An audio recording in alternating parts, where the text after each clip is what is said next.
স্বামী পরকীয়া করছেন, অর্থাৎ পরস্ত্রীর সঙ্গে পরকীয়া প্রেম করছেন।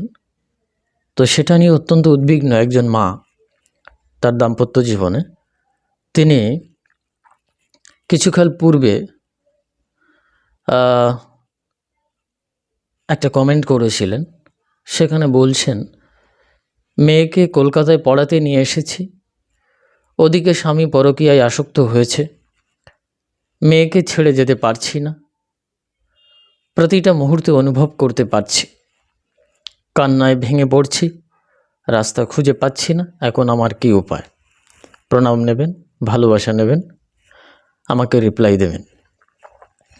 তো দেখুন, এটা একটা অত্যন্ত পরিতাপের বিষয়, কিন্তু এখান থেকে উপায়, পরিত্রাণের উপায় কিভাবে হতে পারে? আসলে পরিত্রাণ কথাটি বা আমরা যখন উপায় খুঁজতে চাই, এর ভেতরে একটা রহস্য কিন্তু লুক্কায়িত আছে। পরিত্রাণ, আপনাকে ত্রাণ পেতে হবে, মুক্ত হতে হবে। এই ত্রয়বিধ শরীর, দেখুন তন্ত্রের বিশেষ একটা দিক, তনযুক্ত ত্র, এই ত্র অর্থে ত্রাণ করা বোঝায়। তো আপনি নিজেকে ত্রাণ করবেন, আপনার দুঃখ থেকে মুক্ত হতে হবে, সব কিছু মিলিয়ে মুক্তির একটা উপায়। তা তন্ত্রশাস্ত্র, জ্যোতিষশাস্ত্র, যাই বলুন না কেন, যোগশাস্ত্র বা বেদান্ত, সেখানে কিন্তু এই পরিত্রাণের রাস্তা দেখিয়েছে। তার ভিতরে সবথেকে প্র্যাকটিক্যাল এবং ব্যবহারিক জীবনে যেটা প্রয়োগ করা যায় সেটা কিন্তু তন্ত্রবিদ্যা। এখন বর্তমান সমাজে এই তন্ত্রবিদ্যাকে নিয়ে অনেক ধরনের ব্যবসা বাণিজ্য চলছে, মানুষকে বোকা বানানোর রাস্তাও খোলা হয়েছে। আসল তন্ত্রের যে সিদ্ধান্ত সেটা কিন্তু অন্যরকম। যে প্রসঙ্গত বলছিলাম, এই যে ত্রাণ, আমাদের ত্রয়বিধ শরীর, একটা স্থূল যেটা দেখতে পাচ্ছেন, আর একটা সূক্ষ্ম যেটা স্বপ্নের ভিতরে কাজ করে, আরেকটা হচ্ছে কারণ শরীর। এই ত্রয়বিধ শরীরকে যিনি ত্রাণ করেছেন, অর্থাৎ এই তিনটে শরীরকে যিনি অতিক্রম করেছেন, তিনি তান্ত্রিক। আর কোনো ব্যক্তির সত্যিকার অর্থে যদি মুক্ত করতে হয়, আপনি যদি নিজেকে মুক্ত করতে চান, তাহলে আপনার এই ত্রয়বিধ শরীরকে জানতে হবে এবং অতিক্রম করতে হবে। তো প্রসঙ্গত কথা হচ্ছে, দেখুন স্বামী স্ত্রী সম্পর্কটা একটা পবিত্র সম্পর্ক। সৃষ্টি প্রজনন বিদ্যার ভিতর থেকে এই সত্তাটি প্রবাহমান। এই স্বামী স্ত্রী, নর নারী, এর সঙ্গে এক অদ্ভুত সম্পর্ক হচ্ছে সৃষ্টিকে কেন্দ্রায়িত করে, যেখানে আপনার একটা প্রজন্ম সৃষ্টি হবে। এই প্ল্যানেটটির, এই গ্রহটির একটা সুন্দর সৃষ্টিশীল স্থান উঠতে পারে সৃষ্টিকর্তার।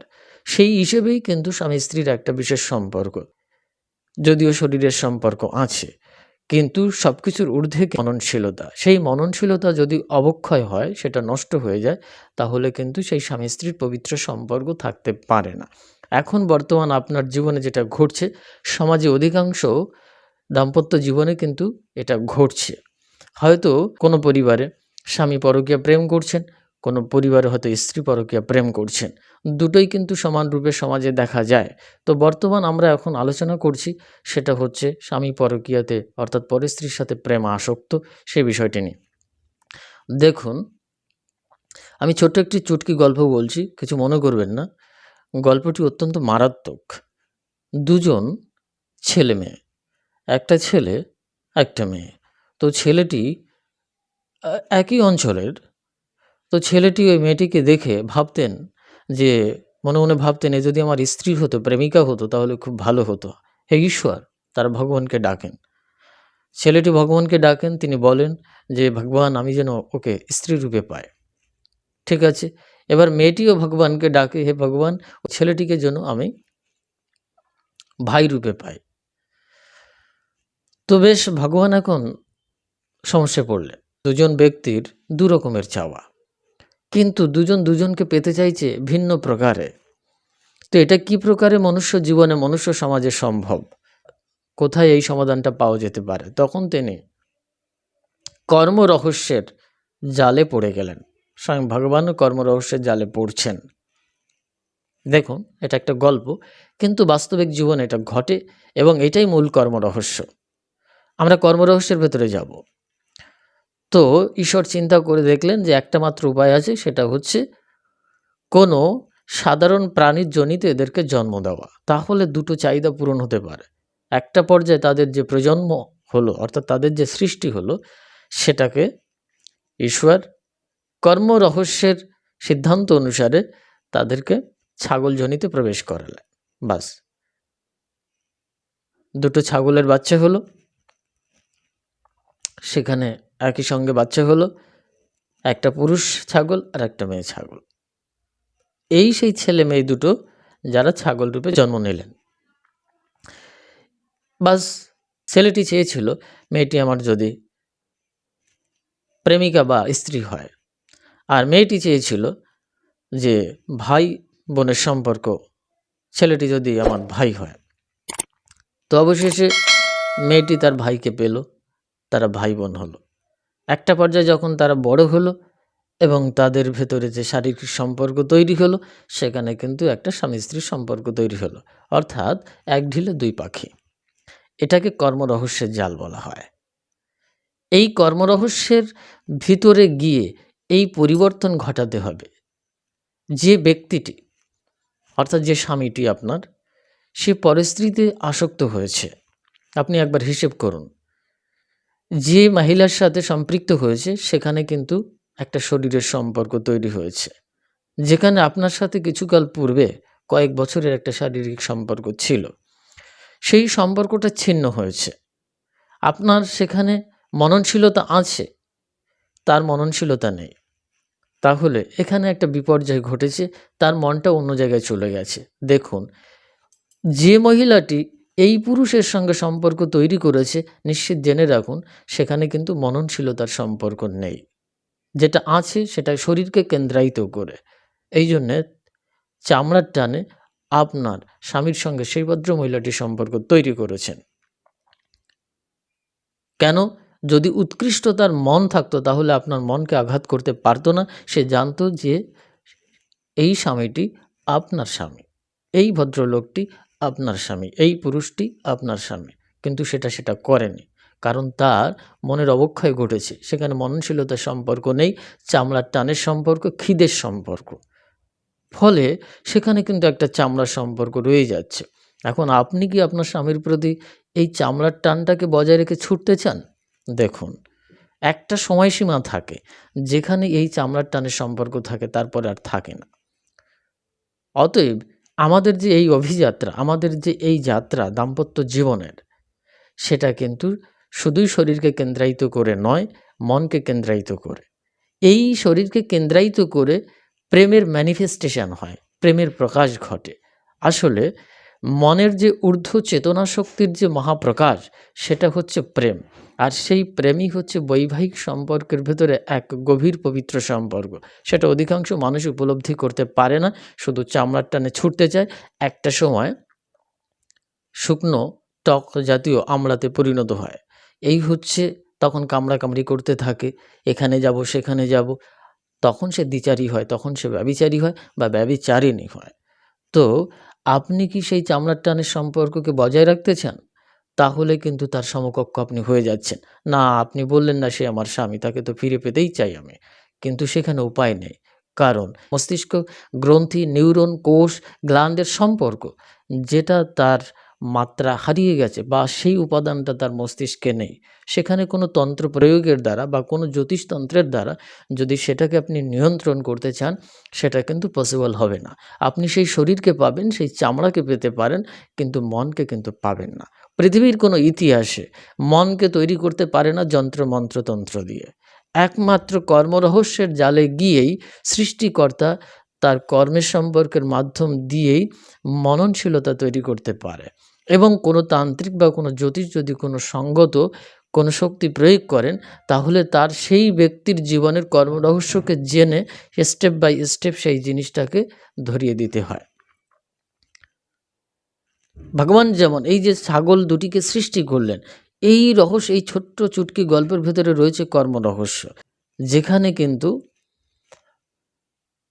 ঈশ্বর চিন্তা করলেন যে এই রূপে পেতে চাইছে, এই রূপে চাইছে। এই দুটো যে চাওয়া তারা কর্ম সৃষ্টি করলেন এবং একই সঙ্গে এই কর্মের উপরে ডিপেন্ড করে একটা পরিণতি প্রদান করলেন। জোর করে কিছুই করলেন না। যার যেটা বাসনা আছে তার সেটা পূর্ণ হবে।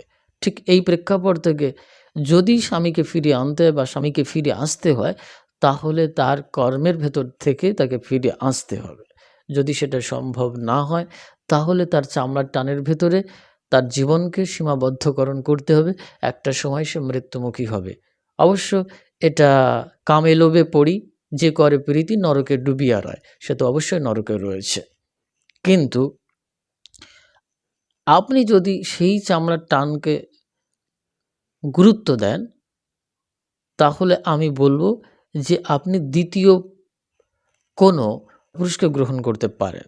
কিন্তু যখন কোনো স্ত্রী বা কোনো পুরুষ দ্বিতীয় স্ত্রী বা দ্বিতীয় স্বামীকে গ্রহণ করে, অপোজিশনের কথা বলছি, একে অপরে, তো যখন কোনো স্ত্রী দ্বিতীয় কোনো পুরুষকে গ্রহণ করে বা তার কাছে যায় সামাজিকতার অনেক বাইরে গিয়ে, তখন সে ব্যভিচারী হয়। আর যখন তৃতীয় পুরুষে যায়, তখন তাকে বেশ্যা বলা হয়। আমি নিশ্চিত পৃথিবীতে কোনো নারী বেশ্যা নয়, সবই মহামাতৃকার সন্তান। যে আপনার স্বামীকে ভুলিয়ে বা সেখানে তারা প্রণয়াসক্ত অর্থাৎ শরীর আসক্ত হয়ে তারা যে প্রেমের সৃষ্টি করছেন, যে সম্পর্ক তৈরি করছেন, সেখানেও একটা কর্মরহস্য রয়েছে। এখানে আপনার বর্তমান জীবনের যে সম্পর্ক, তার উপরে বেসিস করে আপনি হয়তো বলছেন এটা ইল্লিগ্যাল, কিন্তু সেখানে একটা অদ্ভুত কর্মরহস্য পেছনে রয়েছে। এটা আমি নিশ্চিত মনে করব। কর্মের বাইরে গিয়ে কোনো কিছুর প্রকাশ ঘটতে পারে না।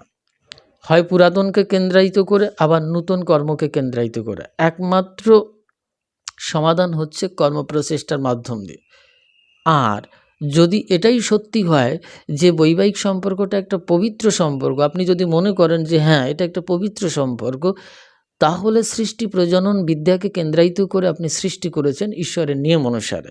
তাহলে আপনার সামনে যে ভবিষ্য প্রজন্মটা এখন দাঁড়িয়ে আছে, বর্তমান সেটা আপনার হাতে, সেটা আপনার মেয়ে। তাকে নিয়ে আপনাকে স্বপ্ন দেখতে হবে, তাকে মানুষ করবার চেষ্টা করতে হবে।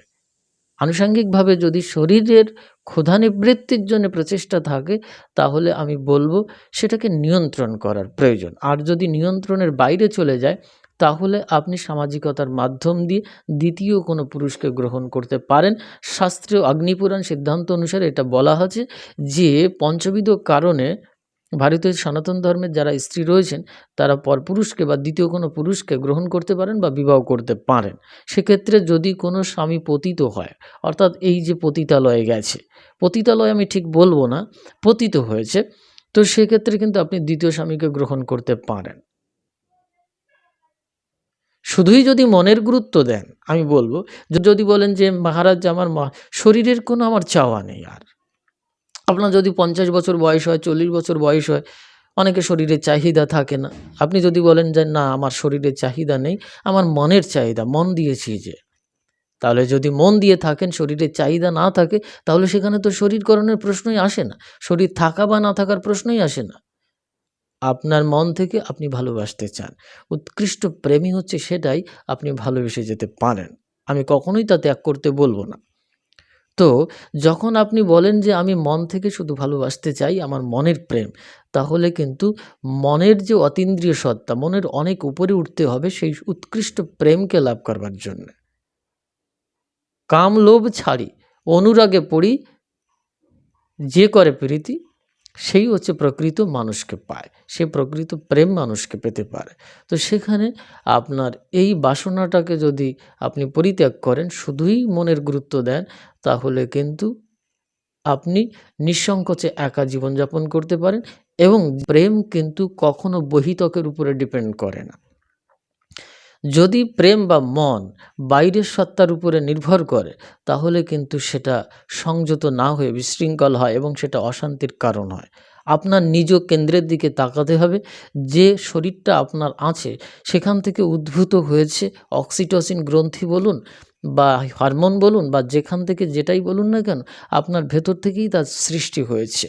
এই সৃষ্টি প্রজনন কেন্দ্র অর্থাৎ আবার প্রেম কেন্দ্র এই মন থেকে বা অন্তরাত্মা থেকে। এখানেই আপনাকে ফিরে তাকাতে হবে। এখানেই রয়েছে মনের মানুষ, যে মনের মানুষ থেকে এই প্রেমের সৃষ্টি হয়েছিল। এই জন্যে স্বামীর মতো পরকীয়া অর্থাৎ পরের কোনো কায়াকে গ্রহণ করছে, আপনিও তো পরের কোনো কায়াকে গ্রহণ করে প্রেমের সৃষ্টি করছেন। আমি আগেই বলেছি এই শরীরটি কিন্তু প্রেমের ম্যানিফেস্ট করবার একটা উপাদেয় বস্তু মাত্র, কিন্তু প্রেম কখনো শরীর নয়। পরকীয়া শব্দটা বলা হয়, বলেন কৃষ্ণ চরিত্রে তিনি পরকীয়া করেছেন পর স্ত্রীকে নিয়ে। এটা ভুল ধারণা। কৃষ্ণের স্বয়ং স্ত্রী ছিলেন শ্রী রাধা। তিনি ভগবতী রাধা শক্তি স্বরূপিণী, তিনি কৃষ্ণের স্বয়ং বিবাহিত স্ত্রী ছিলেন। এই যুগে হোক আর গোলকে হোক আর বৈকুণ্ঠে হোক, এটা ভুল ধারণা। উৎকৃষ্ট পরম পুরুষগণ কখনো পরস্ত্রীতে আসক্ত হতে পারেন না। যেমন শ্রী রামচন্দ্রের চরিত্রে এই ধরনের কোনো কলঙ্ক দেখা যায় না, শিবের চরিত্রে এরকম কলঙ্ক দেখা যায় না, কিন্তু কৃষ্ণ চরিত্রে এটা দেখানো হচ্ছে কেন? বলে এটা লীলাবিলাস। লীলাবিলাসের ক্ষেত্রে যে সৃষ্টি প্রকরণ যে বিদ্যা, যে প্রেম বিদ্যা, যে কর্মরহস্য, সেটা হজম করা আমাদের সাধারণ দৃষ্টিকোণ থেকে ভীষণ কঠিন। সেই জন্য আমি বলবো প্রেম সম্পূর্ণ অতীন্দ্রিয়, যেখানে শরীরকরণের অনেক উপরে, সেখানে পরস্ত্রী বা নিজ স্ত্রী এরকম কিছুই নেই। যদি আপনার স্বামী সেই প্রেম সত্তাকে লাভ করত, তাহলে পরস্ত্রীর প্রতি শারীরিকভাবে কখনোই অ্যাটাচমেন্ট বা সেক্সুয়াল অ্যাডিক্টেড হয়ে যেত না। তো আমাদের শাস্ত্রে বলছে নৈরাশ্যং পরমং সুখম, আশাহি পরমং দুঃখম। তো এই যে ডিটাচমেন্ট আর একটা অ্যাটাচমেন্ট, আসক্তির নামই হচ্ছে দুঃখ। আর নিরাসক্তি অর্থাৎ যেখানে আশা নেই, আকাঙ্ক্ষা নেই, ডিজায়ার লস হয়ে গেছে, ডিজায়ার নেই, কোনো বাসনা নেই, কামনা নেই, লোভ নেই, মোহ নেই, সেটাকে উৎকৃষ্ট প্রজ্ঞানীদের মনস্তাত্ত্বিক প্রেম বলা হয়েছে, যেটাকে জ্ঞানী বলা হয়েছে। তো এটা অজ্ঞানের আধারে তারা ডুব দিয়েছে। আমি নিশ্চিত আশা করব আপনি কখনোই অজ্ঞানের আধারে ডুব দেবেন না। হতাশাগ্রস্ত হওয়ার কিছু নেই, কারণ আপনার এবং আপনার স্বামীর শরীরের যে, যদি শরীরকরণের কথা বলেন, এই দুটো শরীর একত্রিত হয়ে গিয়ে যে প্রেমের বীজ বপন করেছিলেন, যেটা আপনার জরায়ুতে, সেটা আপনার সামনে প্রকট হয়েছে। দুটো সত্তাই, স্বামী এবং স্ত্রী, সেটা হচ্ছে আপনার মেয়ে। এই হচ্ছে যে কোনো পুরুষ সন্তান বা যে কোনো নারী সন্তান, সেটা কিন্তু অর্ধ নারীশ্বর তত্ত্ব। এই হচ্ছে শিবসতী তত্ত্ব। প্রত্যেক পুরুষের ভেতরে এবং প্রত্যেক নারীর ভেতরে এই দুটো অঙ্গ অঙ্গাঙ্গিভাবে জড়িত আছে। আমি শুধুই পুরুষ নই, আমার অর্ধেকটা অঙ্গ মেয়ে আছে। আপনি মেয়ে শুধু নন, আপনার অর্ধেকটা অঙ্গ পুরুষ আছে। তো আলটিমেটলি দেখা যায় আপনার ভেতরে সব কিছু রয়েছে।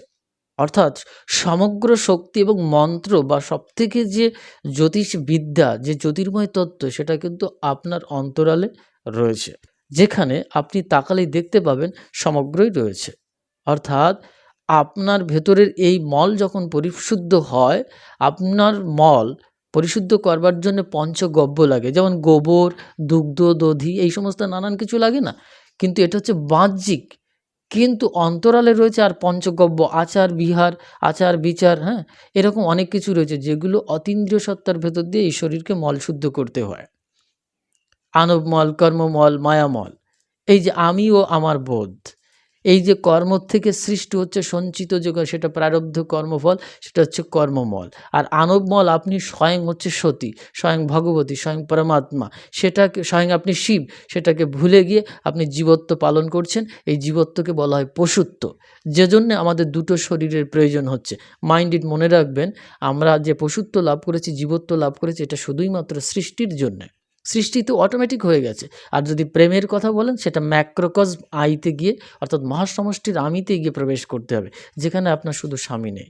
তখন আপনি এই ত্রাইভুধ শরীরকে অতিক্রম করলেন, অর্থাৎ তন্ত্রের সমগ্র যে বিদ্যা এবং সমগ্র যে শক্তি, সম্ভবী বিদ্যা, সেটা লাভ করলেন।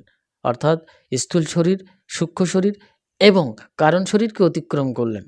তখন আপনার স্বামীর অবস্থান কিন্তু সেখানে এই চামড়ার স্বামী থাকছে না, সেখানে হয়ে যাচ্ছে অমৃত জগন্ময় পুরুষ, যে জগৎ পিতা, সে হচ্ছেন স্বয়ং সদাশিব। তখন যখন আপনি এই ত্রিবিধ শরীরকে অতিক্রম করেন এবং আজ্ঞাচক্রকে ওপেন করতে পারেন, অর্থাৎ আপনার জ্ঞান প্রকাশ ঘটে, তখন কিন্তু আপনার আর সাধারণ স্বামী থাকছে না, আপনি তখন জগৎ পিতা জগন্নাথ পরম শিব শঙ্করকে পাচ্ছেন, তখন তিনি স্বামী হচ্ছেন। আর আপনি হচ্ছেন স্বয়ং পরম প্রকৃতি। এই পরা প্রকৃতি আর এই পরম শিবের সঙ্গে যে মিলনাত্মক যে পরিস্থিতি এবং যে সময়টা, যে মহাকালটা, সেখানে গিয়ে প্রেমের সৃষ্টি হয়। আপনি যদি সত্যিই মননশীলতার দ্বারা সেই স্বামীতে আসক্ত হন শরীরের বাইরে গিয়ে, তাহলে আপনাকে একটু একটু করে এই অনুশীলন করে, এই প্রক্রিয়াতে গিয়ে আপনার নিজের শরীরের সাধনা করে এই পর্যায়ে উপনীত হতে হবে। তখন আপনি জানতে পারবেন যে আপনার আসল সম্পর্কটা কী, আপনার আসল পরিচয়টা কী, এবং এই বৈবাহিক সূত্রে আমাদের যে এক পবিত্র সম্পর্ক, সেটা তখন জানা যায়।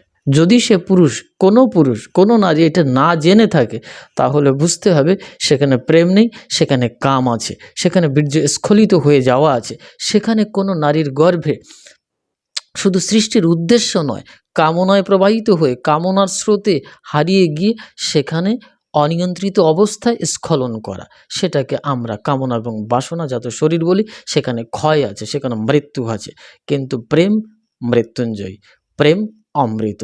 প্রেমের যে ক্ষুধা, সেটা খাওয়ার পরেও সেই তৃষ্ণা নিবৃত্ত না হলেও সেখানে এক অদ্ভুত প্রেম আনন্দ রয়েছে, যার অবক্ষয় নেই, অবিনশ্বর। সে হচ্ছে পরম আত্মাস্বরূপ, পরম প্রেম স্বরূপ। এই জন্যে আপনি যদি উৎকৃষ্ট সেই পরম বৈবাহিক সূত্রের পরম প্রেমাস্বাদন করতে চান, তাহলে যোগ ফর্মুলাতে পরমাত্মা আপনাতে আছে, জীবাত্মা আপনাতে আছে। আপনি স্বয়ং জীবাত্মা পরা প্রকৃতি, বর্তমান জড়া প্রকৃতিতে আছেন। এর সঙ্গে মিলন ঘটাতে হবে। এইটাই হচ্ছে সবথেকে বড় তন্ত্র এবং জ্যোতিষ শক্তি প্রক্রিয়া। এর পেছনে কোনো টাকা ব্যয় করতে হবে না, শুধু আপনাকে প্রেমাত্মিক দৃষ্টিকোণ থেকে অনুশীলন করতে হবে। যদি এসব কিছুই না করতে পারেন, আপনার যদি কোনো শরীরের ডিমান্ড না থেকে থাকে, আপনি যদি অতীন্দ্রিয় প্রেমকে না চেয়ে থাকেন, তাহলে আমি বলবো যে আপনি আপনার যে সামনে যে প্রজন্মটা রয়েছে, আপনার যে সন্তানটি রয়েছে, তার প্রতি ধ্যান দিন। তাহলে সেখান থেকে আপাতত জাগতিক দৃষ্টিকোণ থেকে আপনার স্ফূর্তি আসতে পারে। আর যদি তাও না মানতে চান, আমি একটু অন্য প্রক্রিয়া তাকে আবার ফিরে পেতে চাই, তাহলে সেটা কুসংস্কারাচ্ছন্ন জ্ঞান বলবো। আপনি আসলে তার মতো অধঃপতিত হতে চান। আর যারা অধঃপতিত হতে চান সৃষ্টিচক্রে কর্ম রহস্যের জালে, প্রকৃতি তাকে সেই দিকেই ঠেলে দেবে। এখানে কিন্তু আপনি শুধুই ক্রন্দনরত হবেন, শুধুই কাঁদতে থাকবেন। কেউ এই কান্নার জলটি মুছে দেবে না। আপনি স্বয়ং যদি নিজে না মুছতে চান, তাহলে আপনাকে কেউ মুছে দিলেও এই জল মুছে যায় না। কারণ ভেতরের জল মুছতে গেলে নিজেকেই মুছতে হবে। বাইরের জল হয়তো কেউ মুছে দেবে, আপনার স্বামী 2 দিনের পরে এসে হয়তো মুছে দেবে। তবে আমি অবশ্যই প্রত্যাশী সবার সুন্দর সুমস্তিষ্ক তৈরি হোক, আপনার স্বামীর ভেতরের এই পবিত্র সত্তা আবার ফিরে আসুক, আপনাদের বৈবাহিক জীবনে শান্তি প্রতিষ্ঠা হোক। কিন্তু আমি শুধুই এই বৈবাহিক সম্পর্কে কিন্তু বিশ্বাসী নই। কারণ বর্তমান সমাজে এই যে শারীরিক বৃত্তি, এই যে শরীর পোষণের যে বৃত্তি, নিবৃত্তিতে উঠে যেতে হবে, সেটা যদি না গিয়ে থাকে, তাহলে সেই বৈবাহিক সূত্রের গুরুত্ব ব্যক্তিগতভাবে সন্ন্যাসের দৃষ্টিকোণ থেকে আমার কাছে অর্থহীন। কারণ আমরা বিবাহ শব্দটার অর্থে বুঝি বিবাহ বিশেষভাবে বহন করে। স্ত্রী কথাটি এসছে স্ত্রী ধাতু থেকে, যিনি লতার ন্যায় বেষ্টন করে থাকেন। পত্নী পা ধাতু থেকে এসছে, যিনি পালন রক্ষণশীল ধর্মে। এরকমভাবে ভার্যা এসছে, জায়া এসছে, যাতে নিজেকে জন্মগ্রহণ করানো যায়। যে স্বামী নিজেকে জন্মগ্রহণ করান তাকে জায়া বলা হয়। এই জন্য স্ত্রী শক্তি সাধারণ শক্তি নয়। আর স্বামী যিনি নিজের আমিত্ব লাভ করেছেন, নিজের স্বয়ং যে প্রভাব সেটাকে নিয়ন্ত্রণে নিয়ে এসছেন, অর্থাৎ শিবের মতো শক্তি লাভ করেছেন, তবেই সেই স্বামী হয়। এই প্রক্রিয়াতে যোগমার্গ অনুশীলন করতে গিয়ে স্বয়ং প্রথম সৃষ্টির অনাদি তত্ত্ব এই শিব এবং সতীর সঙ্গে এই যোগে গিয়ে বিবাহ হয়েছিল, পরমাত্মার সাথে জীবাত্মা। এটাকে বিবাহ বলা হয়। পরবর্তীকালে সমাজ জীবনে এসছে এই স্বামী স্ত্রীর শরীরের যে সম্পর্ক, সেখানে 7 পাকে বেষ্টন করে তারা কি করছেন, বিবাহ। এটাকে সাধারণ বিবাহ বলা হয়। কিন্তু এই সাধারণকে ধরে আমরা অসাধারণে প্রবেশ করতে পারি শুধু মননশীলতার দ্বারা। আপনি কি চান, আপনার চাওয়ার উপরে ডিপেন্ড করবে আপনার সুখ, আপনার সমৃদ্ধি, আপনার প্রেম, আপনার বৈবাহিক মাধুর্যতা কি যন্ত্রণা। সুতরাং আমি বলবো যে you have to control your mind. আপনার মনকে নিয়ন্ত্রণ করতে হবে। এই মন নিয়ন্ত্রণের ভেতরেই সব কিছু রয়েছে। নিয়ন্ত্রণ ছাড়া হয়ে গেলেই আপনার আসবে সুখ দুঃখ যা কিছু পরিতাপের বিষয়, পরিত্রাণ পাবেন না। পরিত্রাণের একমাত্র মুখ্য উদ্দেশ্য বা পরিত্রাণের একমাত্র যে কারণ, সেটা আমি বলবো ভগবত ইচ্ছা, ঈশ্বরীয় আকাঙ্ক্ষা। অর্থাৎ আপনার ব্যষ্টি থেকে বেরিয়ে গিয়ে আপনার জীবনকে সমর্পণ করতে হবে ঈশ্বরের চরণে, পরমাত্মার চরণে। একমাত্র তিনি তার কৃপা অনুসারে এই মুক্তির রাস্তা খুলে দিতে পারেন। তবে সেখানে আপনার অভিলাষ থাকাটা একান্ত বাঞ্ছনীয়। আপনার আকাঙ্ক্ষার উপরেই ডিপেন্ড করবে আপনার কিন্তু পরামুক্তি, আপনার পরাস্বরূপ, পরাপ্রকৃতির যে আভিজাত্য, যে ঐশ্বর্য, সেটা আপনি তখনই ফিরে পাবেন, এর আগে নয়। সেই জন্যে সে যেমন পরকীয়াতে আসক্ত হয়েছে, পরস্ত্রীতে আসক্ত হয়েছে, ঠিক সেই প্রক্রিয়ায় আপনি আসক্ত হবেন না নিশ্চিত। আপনার আসক্তি ত্যাগ করতে হবে, এটা হচ্ছে মুখ্য কথা। একমাত্র আসক্তি শূন্য হলেই আপনি পরম সুখ প্রাপ্ত হতে পারেন। এই মন্ত্র যদি আপনার জীবনে প্রয়োগ করতে পারেন, একটা সময় দেখা যাচ্ছে যে এমনও হতে পারে আপনার এই অতীন্দ্রিয় মনের স্পর্শ বা তার তরঙ্গ তাকে গিয়ে তার অন্তর আত্মাতে অ্যাটাক করছে, আঘাত করছে, সে আবার ফিরে আসতে পারে। কিন্তু কখনো আমি বলবো না জোর করে 501 টাকা, 1001 টাকা, 10,000 টাকা, 1000 টাকা ব্যয় করে চোখের জল ফেলে তাকে ফিরিয়ে আনার চেষ্টা করবেন না। একমাত্র উৎকৃষ্ট পন্থা প্রেম এবং আপনার অতীন্দ্রিয় মন এবং এই 3বিধ শরীরকে অতিক্রম করার প্রচেষ্টা, তথা আপনার এই অবিশুদ্ধ শরীর রূপী যে মল, সেই মলকে নাশ করে আপনাকে নির্মল হয়ে গিয়ে সেই পরম প্রেমের স্পর্শ নিতে হবে।